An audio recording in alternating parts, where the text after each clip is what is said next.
এটি নিউজের প্রয়াত কর্মী সোয়েব হোসেনের মৃত্যু বীমা দাবির ৩ লাখ টাকার চেক হস্তান্তর করেছে সন্ধানী লাইফ ইন্স্যুরেন্স কোম্পানি লিমিটেড। চেকটি গ্রহণ করেন এটি নিউজের নির্বাহী পরিচালক মোহাম্মদ মোশাররফ হোসেন ও সোয়েবের স্বজনরা।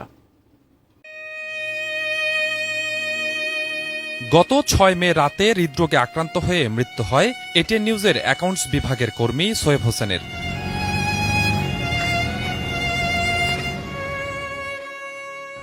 রোববার দুপুরে সন্ধানী লাইফ ইন্স্যুরেন্স কোম্পানি লিমিটেডের চেয়ারম্যান মুজিবুল ইসলাম নিজেদের কার্যালয়ে তার মৃত্যু দাবি বিমার এককালীন ৩ লাখ টাকার চেক হস্তান্তর করেন। চেক গ্রহণ করেন সোয়েবের মা ও বোন এবং এটিএন নিউজের নির্বাহী পরিচালক মোহাম্মদ মোশাররফ হোসেন।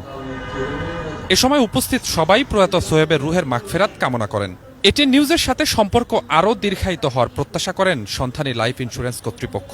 এই মৃত্যুর মাধ্যমে যে ক্ষতিটা হলো পরিবারের, যে চলে গেল আমাদের, তার ক্ষতি পূরণ হওয়ার নয়, তাই আমি আবারও তার আত্মার শান্তি কামনা করছি। প্রায় ১৫ বছর এটিএন বাংলা এবং এটিএন নিউজের সঙ্গে আমাদের গ্রুপ ও স্বাস্থ্য বিমা দুটি চুক্তি সম্পাদিত হয়।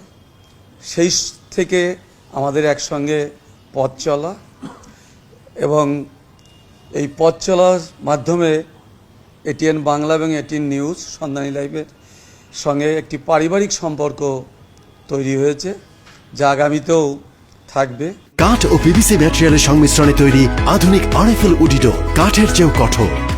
স্বল্পতম সময়ের মধ্যে বিমার টাকা পরিশোধ করায় এটিএন নিউজ সন্ধানী লাইফ ইন্স্যুরেন্স কোম্পানির প্রতি কৃতজ্ঞতা জানিয়েছেন। মৃত্যুর আগের দিন সুন্দর মতো অফিস করে গেছে, সবার সাথে কথা বলে গেছে। আমরা কেউ জানতাম না যে তার এইভাবে পরের দিন সে অফিসে আর আসতে পারবে না, এটি তার শেষ অফিস। সবাই দোয়া করবো যে আল্লাহ তার জান্নাতুল ফেরদৌস নসিব করেন। অত্যন্ত ভালো ছেলে ছিলেন, সবার সাথে তার মিল মহব্বত এবং কারোর প্রতি তার কোনো রাগ অনুরাগ কোনো কিছুই ছিল না। খুব দ্রুততম টাইমের মধ্যে তারা দাবি পরিশোধ করেছেন এবং আমাদের কোনো সহকর্মী তারা হসপিটালাইজড হয়ে থাকে এবং সেইখান থেকে হসপিটালের যাবতীয় খরচ এবং যেটা সন্ধানী লাইফ ইন্স্যুরেন্স তাদের দ্রুততম সময়ের মধ্যে দিয়ে থাকে। এই জন্য সন্ধানী লাইফ ইন্স্যুরেন্সের কর্তৃপক্ষকে আমি ধন্যবাদ জ্ঞাপন করছি।